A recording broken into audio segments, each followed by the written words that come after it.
حضرت صلی اللہ علیہ وآلہ وسلم پر وحی کا ابتدائی دور اچھے سچے پاکیزہ خوابوں سے شروع ہوا۔ آپ خواب میں جو کچھ دیکھتے وہ صبح کی روشنی کی طرح صحیح اور سچا ثابت ہوتا۔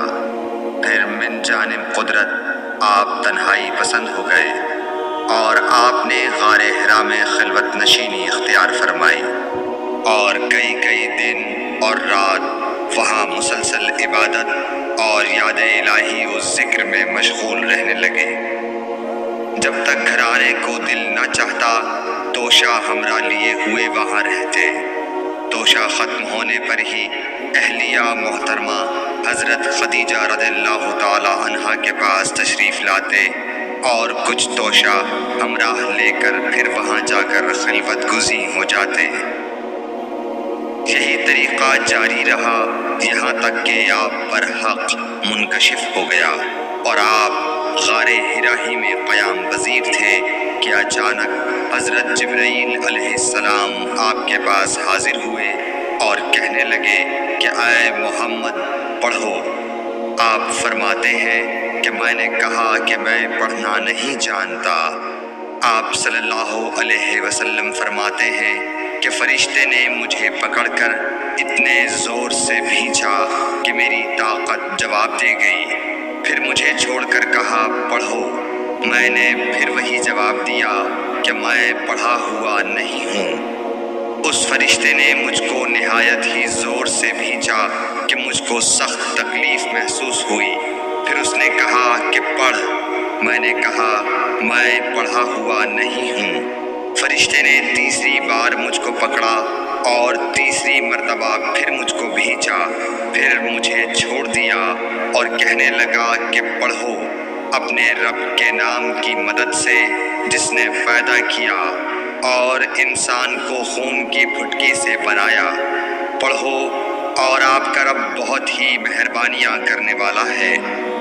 بس یہی آیتیں آپ حضرت جبرائیل علیہ السلام سے سن کر اس حال میں غار حرا سے واپس ہوئے کہ آپ کا دل اس انوکھے واقعے سے کانپ رہا تھا۔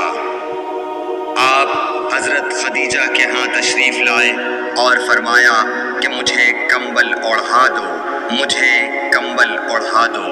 لوگوں نے آپ کو کمبل اوڑھا دیا۔ جب آپ کا ڈر جاتا رہا تو آپ نے اپنی زوجہ محترمہ حضرت خدیجہ رضی اللہ تعالی عنہا کو تفصیل کے ساتھ یہ واقعہ سنایا اور فرمانے لگے کہ مجھ کو اب اپنی جان کا خوف ہو گیا ہے۔ آپ کی اہلیہ محترمہ حضرت خدیجہ رضی اللہ تعالی عنہا نے آپ کی ڈھارس بندھائی اور کہا کہ آپ کا خیال صحیح نہیں ہے۔ اللہ کی قسم آپ کو اللہ کبھی رسوا نہیں کرے گا۔ آپ تو اخلاق فاضلہ کے مالک ہیں۔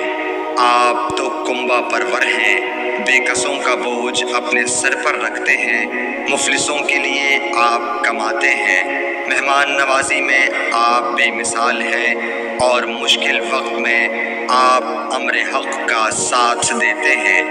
ایسے اوصاف حسنہ والا انسان یوں بے وقت ذلت و خواری کی موت نہیں پا سکتا۔ پھر مزید تسلی کے لیے حضرت خدیجہ رضی اللہ تعالی عنہا آپ کو ورقہ بن نوفل کے پاس لے گئیں جو ان کے چچا زاد بھائی تھے اور زمانہ جاہلیت میں نصرانی مذہب اختیار کر چکے تھے اور عبرانی زبان کے کاتب تھے۔ چنانچہ انجیل کو بھی حسب منشائے خداوندی عبرانی زبان میں لکھا کرتے تھے۔ انجیل سریانی زبان میں نازل ہوئی تھی، پھر اس کا ترجمہ عبرانی زبان میں ہوا۔ ورقہ اسی کو لکھتے تھے۔ وہ بہت بوڑھے ہو گئے تھے، یہاں تک کہ ان کی بینائی بھی رخصت ہو چکی تھی۔ حضرت خدیجہ رضی اللہ تعالی عنہا نے ان کے سامنے آپ کے حالات بیان کیے اور کہا کہ اے چچا زاد بھائی، اپنے بھتیجے محمد صلی اللہ علیہ وسلم کی زبانی ذرا ان کی کیفیت سن لیجئے۔ وہ بولے کہ بھتیجے آپ نے جو کچھ دیکھا ہے اس کی تفصیل سناؤ۔ چنانچہ آپ صلی اللہ علیہ وآلہ وسلم نے از اول تا آخر پورا واقعہ سنایا، جسے سن کر ورقہ بے اختیار ہو کر بول اٹھے کہ یہ تو وہی ناموس معزز رازدان فرشتہ ہے جسے اللہ نے حضرت موسیٰ علیہ السلام پر وحی دے کر بھیجا تھا۔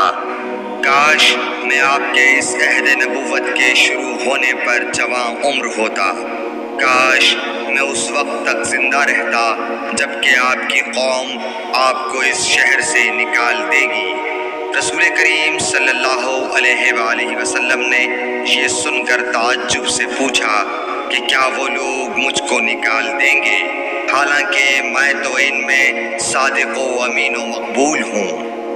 ورقہ بولا، ہاں یہ سب کچھ سچ ہے، مگر جو شخص بھی آپ کی طرح امر حق لے کر آیا لوگ اس کے دشمن ہی ہو گئے ہیں۔